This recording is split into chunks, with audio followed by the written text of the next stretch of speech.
Hi, everybody. We're back for day 2 of Career Prosperity Rescue, and I'm Carol Maloney Scott, and I'm so happy that you're all here today. And if you're not seeing this live, I totally understand because it's a lot of sessions to attend live. So, but those of you who are live, as you join, please just kind of, raise your hand in the comments there and say hello. So I know that you're there, and I know that I'm not just, talking to my computer, but if I am, that's okay too. Big congratulations to Bev and Patty and Michelle who won prizes in the referral contest. We have gotten so many referrals into this group in the past couple of months. I'm so pleased and proud by that. We've really added, it's probably been about 250 people to this group, in the last, I don't know, month and a half or so. Which is just really tremendous, and I'm really excited about that. And I welcome all the new people as well as the people who've been here with me for a while. And we have other contests going on. Anybody who did their homework yesterday, if you did not direct message Asia directly and ask her to send you your book prize, she is doing that. So if she didn't get a chance to do that, oh, hi, Amy. Great. I'm so glad that you're thinking that this is something healthy for your career. Yeah, I appreciate it. And it really is. It really is. And I'm so happy that you're here. Direct message Asia if you haven't gotten your book. If you did your homework yesterday, and doing your homework means posting in the thread. Because I'm a nice teacher, if you post yesterday's homework today, you message Asia and ask her for a book, she will still send you one because we're really nice here. So this isn't, I certainly want to do prizes to try to drive participation, of course, and try to get you guys motivated and excited to do the work, because the doing of the work is really what's important, not just listening to me talk or reading something, right? It's really the actual doing the exercises, because that's how you're really going to move the needle, on success. So today there will be another homework thread, and we'll talk about that, what the homework is, in this session. But there will be another homework thread, and today's prize will be a pretty planner for 2020/2021, which I thought was a good idea. So that I was trying to find one that starts like kind of now, as opposed to one that started, in January. And also, let's get as much of 2020 out of the planner as possible, right? And look forward to new happy things in the latter half of 2020 and in 2021. So there will be one person will win that planner. And really, if anybody does their homework today and they don't win the planner and you want a book, you can have a book, So just message Asia. I've told her to be very liberal with the book giving, as long as you've interacted and done homework someday. I'm happy to give you one of my free fiction books. They're really light escapism, really funny, romantic, friendship, family, kind of women's fiction, kind of women's humorous fiction. So, and there's a couple that have paranormal elements as well, and those are pretty funny. So, anyway, so that's that for prizes. And also anyone who did refer somebody who joined from May 1st to yesterday, the 22nd, you're also eligible to get a free book if you didn't win one of the prize. If you're not Bev, Michelle, or Patty, and you did refer somebody, just let Asia know who you referred, and she'll just check and make sure they're in the group, and she'll send you a book. So lots of books available for doing lots of fun things. So today's session, we are going to talk about finding clarity in your job search. Clarity is extremely important. Many people begin a job search, particularly when they're unemployed, without a clear direction and target in mind as to what they are actually applying for or what they're actually looking to do. Some people, when you ask them, what do you want to do? And they just say, I want a job. Okay, well, we know that, but that's not good enough. It's never been good enough, and it's really not good enough now, because right now, with so many people unemployed, there is more competition, of course, for the same roles, more people applying for the same roles, and more people networking for the same roles. So those who are prepared and strategic about it, and they have clarified what they want, and they have focused all of their energy on that target, are much more likely to get the attention of recruiters and hiring managers and even people that they reach out to network with. And we're going to talk about networking a little later in the week. But it's very, very important that you are very clear on that target. I was a recruiter and also did training and career coaching in the talent acquisition space. I trained hiring managers on interviewing. I, coached internal employees to find other positions in the organization, all that good stuff. And I did do a lot of recruiting. I've seen way more resumes in my lifetime than anyone ever wants to see. And I can tell you that, you really only have a few, really, it's not even a few minutes. You have like 30 seconds, if that, to convince somebody that they should pass you on to the next step. So if everything is not clear and targeted to the reader of your resume or the reader of your message, if you're, reaching out for a networking opportunity, if it's not clear what you're looking for, that person is probably not either going to pass you on or engage with you. So yesterday we talked about clues, and obviously I realize also that this work is not necessarily all going to be done this week, which is why I made my book, The Smart Chick's Guide to Career Happiness, available also for free for you guys. I'm giving so much stuff away. I love it. For free in the group. So it's in the file section. It's a Mobi file, so you either would read that on your Kindle. So it's a Kindle formatted file. So you would either put that on your Kindle and read it. If you don't have a Kindle, you can read a Mobi file on any device. So your laptop, your desktop, your iPad, your phone, any device you can read with the free Kindle reading app. So just go to wherever you want to read. You can just download that free Kindle reading app. Super simple, takes 2 seconds. And then that app will open that Mobi file and you'll be able to read it on any device that you want.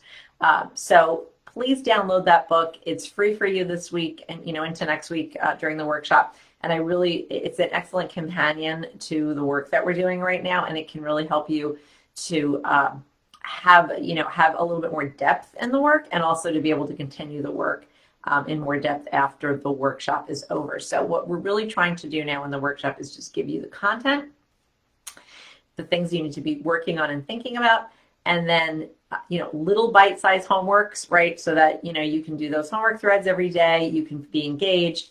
You can be thinking about this stuff, but by no means are you going to have absolutely everything figured out this week. So don't beat yourself up if we're on day 2 and you feel like you're still behind on day 1. I mean, that's totally normal, but it really does build. So if you haven't watched day 1, I would watch day 1 and the clues conversation we had yesterday. Read the clues chapter in the book. Start doing some of those exercises, and also look at the workbook that is also in the file section that I'm going to be referencing right now as we start the today's session on clarity. So if you haven't done that, don't beat yourself up, don't freak out. You're okay, everything's good. But you should go back and look at that, because we really want to find first clues that are very pure and really, what you're interested in and what you're passionate about. And then we are now running them through the lens of reality. So we're going to talk about how to do that today. So in the workbook, and today's session is called Gain Clarity and Focus on Your Ideal Job. So key takeaways for today that we want to talk about. So one thing I want to talk about in being clear about what you want is it is very easy to fall into the trap of gratitude. And I know you're thinking, well, that's an awful thing to say. How could you say that gratitude is a trap, right? Gratitude is wonderful. We want to be grateful. And everyone tells us that if we're more grateful, more wonderful things will come to us, right? I believe in all that. And I think that's all very true. Gratitude is super important. However, you want to be grateful, but not satisfied. That's our first takeaway for today. Grateful, but not satisfied. So by that, I mean, but when I left my my last corporate job to start this business last year, I was very grateful for that job in the sense that, I got to work from home. I was very well paid. I was well respected. I had a great boss. I had a great team of coworkers who were, dispersed all over the country. I got to do some traveling with the company and, do some really fun things. So it was a good job. It was a good job, right? but it wasn't what I really wanted to do because I had gotten this career coaching certification about a year and a half, well, maybe a year before at that time. I had gotten my master's degree in career development in 2010. My son was graduating from college and, getting ready to start his adult life. And I was, not going to have to support him, help him anymore with that, which is just a wonderful thing. Let me tell you, if you have a kid that's launched and they did it, and it's the best feeling in the world. He's doing really, really well. I know everyone's probably so sick of hearing me brag about him on all these calls, but he's just doing so well. And I feel like he's one of my first career coaching successes because I coached him from, baby to grown man. So that's very exciting. So, I was thinking, and I just kept thinking how I want to do this business. I want to do this business. So I really feel like I fell into the trap of using gratitude to settle for, something that I didn't really want, because every time I thought about it, I would think, well, I have, this is good and this is good and this is good. I'm so ungrateful if I don't want to do this anymore. I should just be satisfied with what I have. And I think many of us have heard that statement, growing up. I think, I probably heard, oh, you're never satisfied. I probably heard that from, my first husband, you're never satisfied. There's definitely been times in my life, I know, where people have told me, well, you're never satisfied. So I think, some of that gets in our brain and we think that we should be satisfied. We should be happy with what we have, but you can be very happy with what you have and still want more or still want something different. And there's nothing wrong with that. You're not an ungrateful, terrible person. You're not somebody who's, no more good things are going to come to you because you're not appreciative. You can very much be appreciative of what you have. And I am very appreciative of all the things that everyone in my life, and, whether it be people, jobs, relationships, whatever, have given me. But that doesn't mean that those things were enough for me and that I was satisfied either to stay with them or to stay with only them, and not pursue what I really wanted to do. So what is one thing that you're grateful for, but you're still not happy with and you want more? So that is the question that goes with, the number one takeaway today. And so think about that. Think about what is something that you might be grateful for, but it's still not enough and it's still not exactly what you want. And whether that's your job right now, or maybe it's an aspect of your job, you're grateful that you can work from home, but you really want to be doing this other thing. Or you're grateful that, you have really good benefits, but you don't feel like you're paid enough. Or you are really grateful that you work with a great team and you have, lots of friends at work, but the work is not really what you want. So whatever it is, what is the thing that kind of needles at you, pokes at you, and says, hey, I really want you. You really want me. What is that thing that you are not getting, but that you're telling yourself it's okay that you don't have, because you should just be grateful with what you have. So that's something to noodle over now, later, and as time goes on throughout the workshop, and of course after the workshop as you're doing this work independently. So takeaway number 2, you have to choose, or do you? Last night in the 8 o'clock session, which I think, hi Murphy, good to see you. Last night in the 8 o'clock session, I did a brief talk about multi-passionate careers. So just a real quick recap of that. So multi-passionate careers really refer to careers that you craft and create around multiple passions. So, you might do writing for a magazine, and you might do coaching, and you might do speaking, and you might do consulting work or something like that. Or you might have a day job and then you have a side hustle baking cookies and selling them because you love doing that, but that's not something you don't want to start, a bakery, and you like your day job. So, that complements that. You have a day job and you write fiction on the side. You have a day job and you fix cars on the weekend. You have a part-time job. You have 2 part-time jobs and a side hustle, or, whatever the combination is. It's a combination of things that are very disparate, because human beings are obviously very diverse within ourselves, right?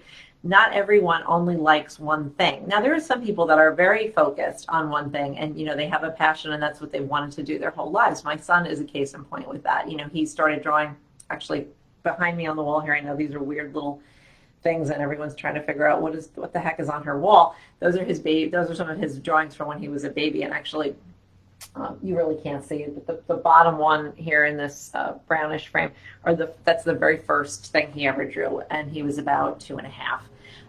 And they're happy faces. He just started drawing. So he's wanted to do that his whole life, and he's a graphic designer now, and he loves it. And yes, he does have other interests, but they're kind of still all related to design, and they're all related to that type of creativity. They're either related to music or design, or that type of creativity. So, it's not like he also wants to fix cars on the weekend or whatever. He doesn't have that. So it's really easy for people like that to choose a career path when they really have a more narrow interest like that they're a very narrow, deep interest, that they love it and they're really good at it and they can go really deep with it. But for some of us, we don't necessarily have that. Some of us are really good at multiple things, or we're really interested in multiple things. So that makes it hard to choose. So, and also we've often been told that that's bad. We need to pick something, right? You need to pick a major. You need to pick a course of action. You need to pick, right? And I just said a minute ago, which I know is confusing, but I'm going to clarify. I just said a minute ago, you have to have a target, right? You have to be really clear on your target. But you can be clear on multiple targets, right? The person who you're applying to the part-time job to, bake cookies, they don't need to know that you also like to fix cars on the weekends, right? And the full-time job people don't know that you want to have this side hustle or that you have this side hustle. Sometimes they do want to know because it's an ethics thing and they want to know what else you're doing to make money. But, but when you're looking for a job, certainly you're not going to send out resumes to be a computer programmer and say, and I also bake cookies, right? That who cares? Like, you're not going to tell them that. So yes, you need to be targeted when you're approaching anybody about anything that you want to do, but it doesn't mean you can't be doing that in multiple ways. You can't have more than one target or plan happening, right? It is probably best to do one at a time, unless you're somebody that is really, really good at scattering your energy, and that's okay for you and you don't burn out. But it probably is better to start, targeting one thing at a time in your plan.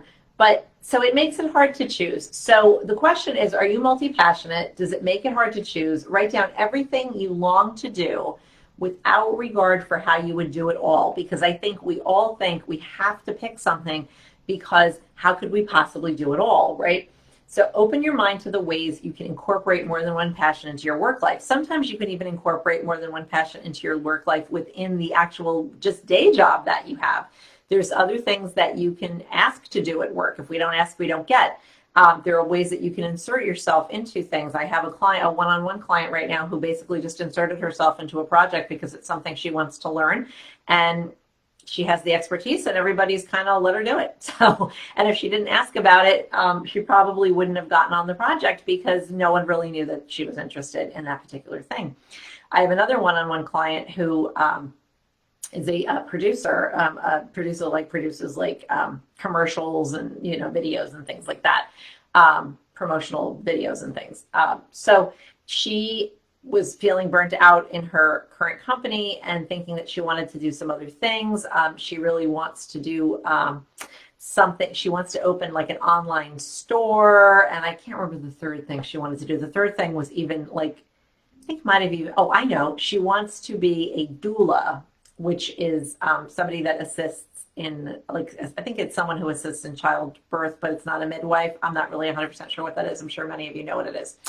But anyway, so yeah, she wants to be a doula. She wants to have an online store selling used outdoor equipment.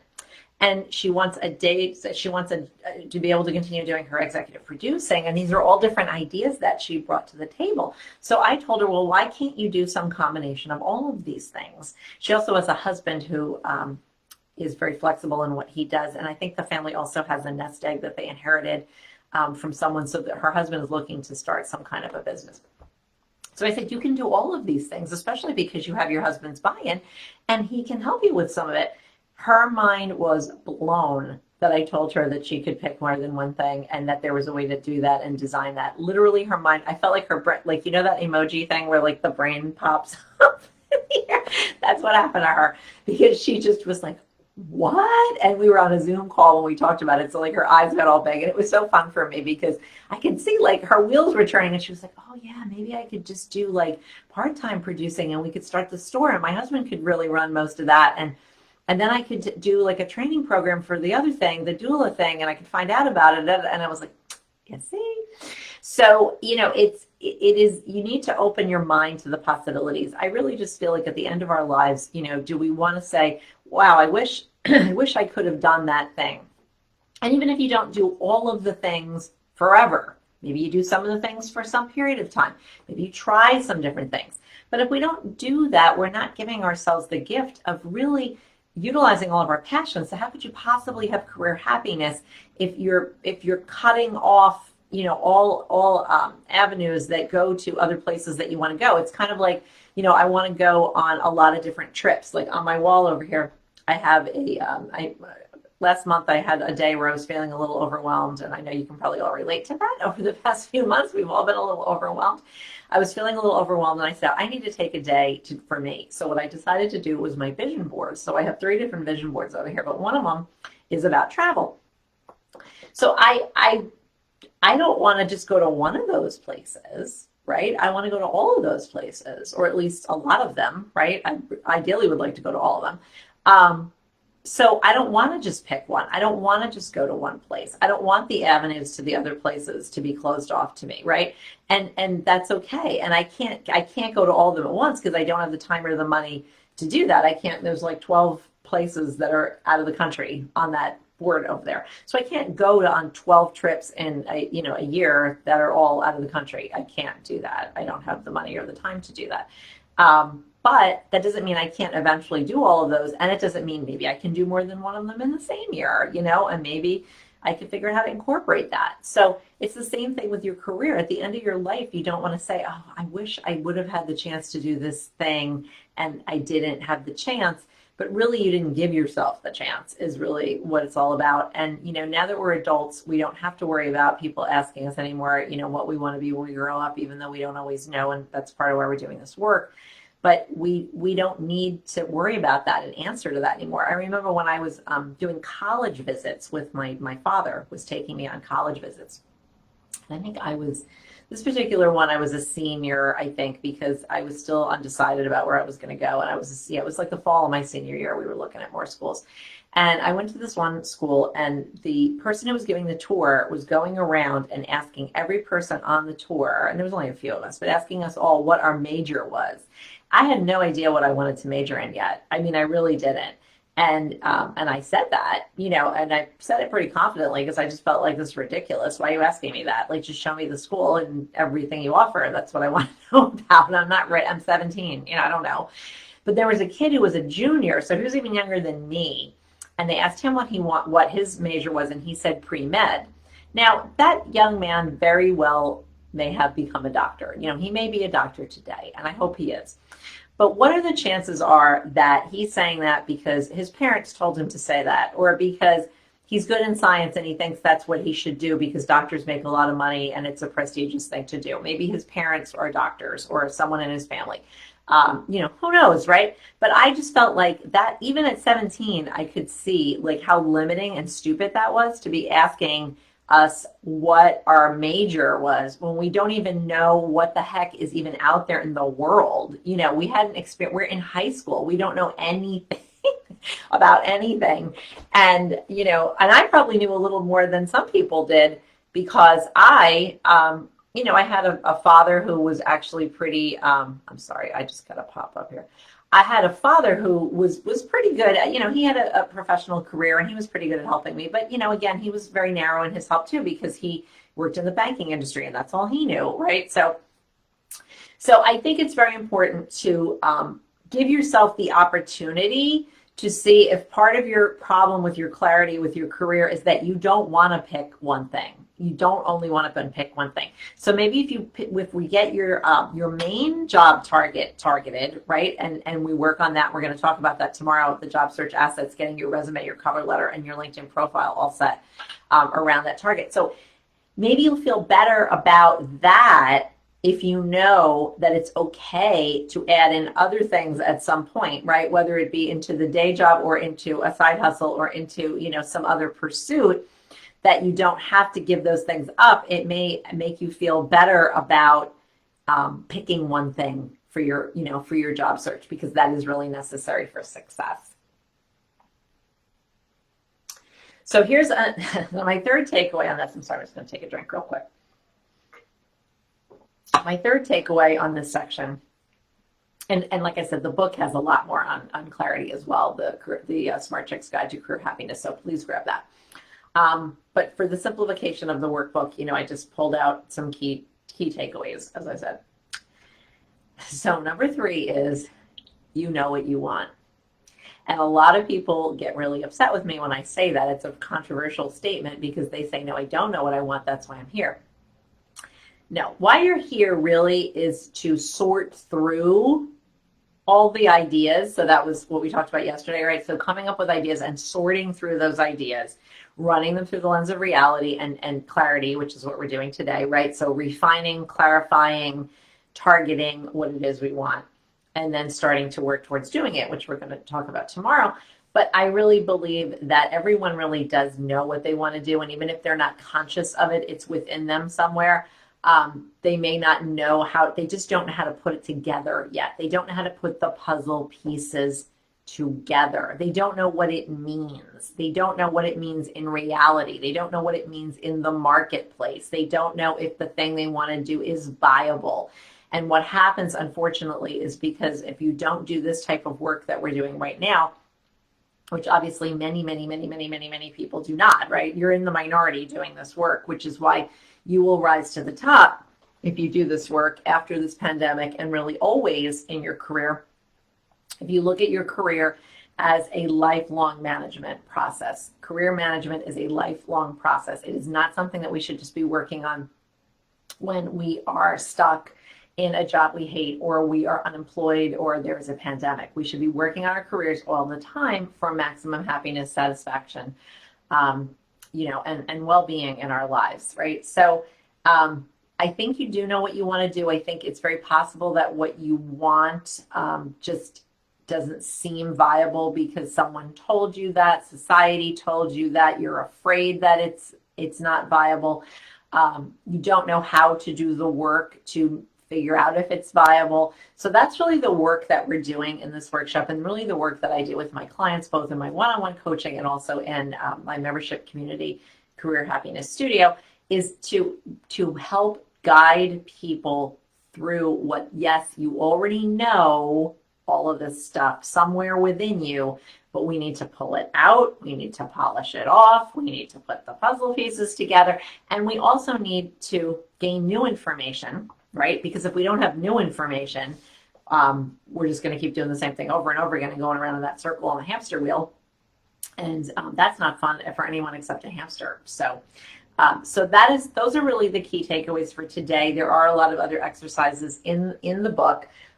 Today's homework, and this is probably going to feel a little like, maybe dreamy, or you're not ready for this, but we're going to do it because we need to pick something, right? We can't target nothing, just like in fiction writing. Murphy knows this. She writes fiction also. They say in fiction writing, you can't edit a blank page.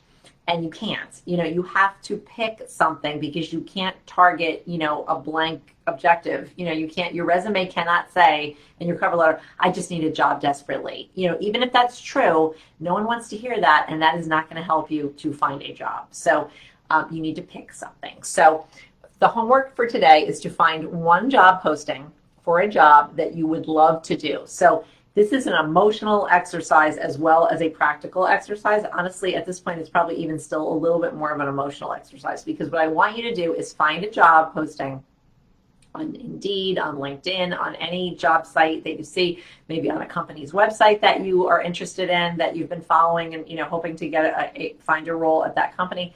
Find a job posting that you would just love to do. You look at it and you're like, wow, that looks like a cool job. That looks like a fun job. That looks like a job for me. That looks like my job. That looks like the job with my name on it. Find that. It's not that hard to do. And then I want you to post it in the thread. And then I want you to say how realistic it is, and we're sharing here, and it's okay. It's okay. How realistic it is for you right now if you were to apply for that job on a scale of 1 to 10, 10 being the most realistic. What the purpose of this exercise is to figure out where's the gap, right? So where is the gap? So if you say, Carol, I'm only at a 5, it means you have some things, right, but you don't have all of them. So if this is something that's really attractive to you, let's explore that further and let's think about where is the gap. So the second part of this is, what is one thing you could possibly do to close that gap? To get that experience, to get that education, to get that certification, to get, or even to just package yourself in such a way, like you have it, but it's hard for you to package the experience or skill, and tell somebody about it. So maybe that's your gap. I need help packaging it. I have it, but I don't know how to package it. So tell us why you picked it, how realistic it is for you on a scale of 1 to 10, and what one thing could you do to close the gap. So this is just really quick brainstorming, emotional. I like this job. I'm putting it out there, and I'm going to do this really quick analysis of it. All of you who do your homework today, and I will check tomorrow morning, because obviously I want to give you guys, if somebody likes to do their homework at 3 o'clock in the morning, I don't want to penalize them for that.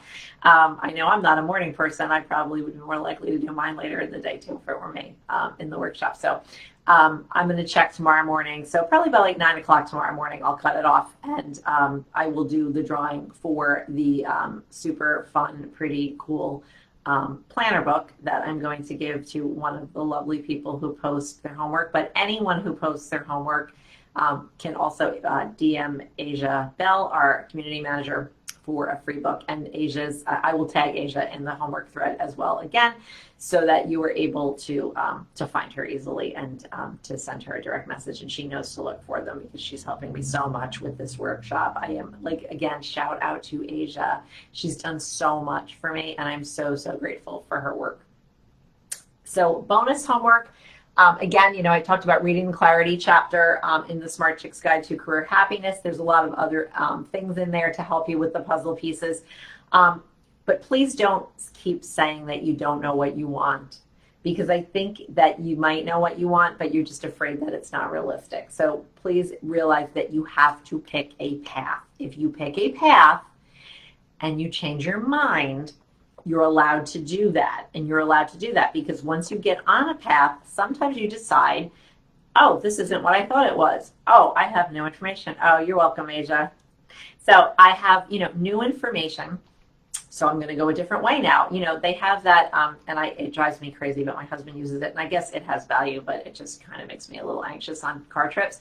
That Waze app, W-A-Z-E, I think it's called, and it tells you if there's been an accident, or there's traffic, or you should divert your route right on a long trip, especially when there's a lot of unknowns. And so people use this app to decide if they should go the way they planned to go, or if they should make a detour, right? So you can think of that app as, the internet, networking contacts, me, this group, other people in this group, a book that you read, right? It's information. Wherever you're getting new information from, once you get on the path, and that's where you'll get the most information, once you actually get off your butt and get going, because once you're unstuck, you can go. You can't steer a parked car. So once you get going is where you're really going to gather more information. Because the Waze app doesn't tell you much if you're just sitting in your driveway. You have to get going on the road, and then it tells you what's up ahead, right? So it's a good analogy really to explain, the fact that you have to course correct. So, so if you get off at a detour, and you didn't plan on it, that's not necessarily a bad thing. You might actually get to where you were going faster now because you've gotten off on that detour. Or maybe you'll get off on that detour and you'll see something else that you wanted to do. Maybe you'll see a sign for something, that there's a big sale on something that you like, or there's a cool antique store that you might want to visit, or a museum, or a hiking path that you can veer off to, and, fit that into your schedule now, so it allows you to be more open and flexible when you look at it that way. We want to make a plan. We want to make a map to get from where we are to where we want to be, but we don't want to be so rigid about that we don't give ourselves a break. And I think what happens is a lot of people, they choose a target, they start trying to find the target. They try to work towards the target. And if they don't get success right away, they immediately decide that their target was bad, they're bad, it's dumb, they're not going to do anything. They're just going to stick their head back in the sand. They're going to give up. It's too frustrating, whatever, right? And they don't keep going. But what they don't realize is if they keep going, they will get new information. They will find out more things. I've had one-on-one clients say to me, "Oh, I don't know if I want to apply for that job because I'm not sure I'll get it." We're not sure we'll get anything. Like, that's insane. Like, so you know how you definitely won't know if you get it, if you'll get it, if you don't apply. So that's definitely, same thing. I don't know. I don't want to approach this person on LinkedIn and ask them questions about what I'm interested in because I don't know if they'll respond to me. Again, okay, you don't know, and it's okay. And if they don't, it's okay. And if you don't get that job, it's okay. Failure is the biggest opportunity for learning. Not getting what we want is the biggest opportunity for learning, right? We may, think we want this job so badly and we apply for it, and then we talk to the recruiter about it because, they picked up our great resume that we worked on and that we targeted and we listened to everything Carol said. and they passed us on and they called us for the screening interview. And now we realize that there's stuff about this that we didn't think about, or new information, right, that this recruiter tells us. And now we realize, oh, I don't want that job. But instead, if you didn't apply, you wouldn't know that. And you wouldn't have new information about maybe that job or that field or that company or that area or that whatever, right? You wouldn't know that new information. So you'd be over here still sad thinking that you missed out on an opportunity that they would never hire me. So that's sad. And that's why I didn't get it because I didn't apply because I knew I wouldn't get it. Whereas you don't even really know if you want it. A job posting is an advertisement. It's just like your resume. They're writing the job posting to attract the right candidates. You're writing your resume to attract the right job opportunities. So who knows if what they wrote is even true? You don't know. So, you need to be a little bit open-minded and not only apply. Yes, we want to be targeted in what we're applying for, but we don't want to decide that we can't have something before we even try. We do want to stretch ourselves a little bit to grow and to gain new information. So if something is your heart's desire, I really do believe that you can fulfill it. Maybe you can't fulfill it in exactly the way that maybe you originally wanted to. I always say I couldn't be a prima ballerina. I have no interest in that anyway, and never did. But at my age right now, obviously I couldn't decide I want to be one, but I don't want to be one. That's not my heart's desire.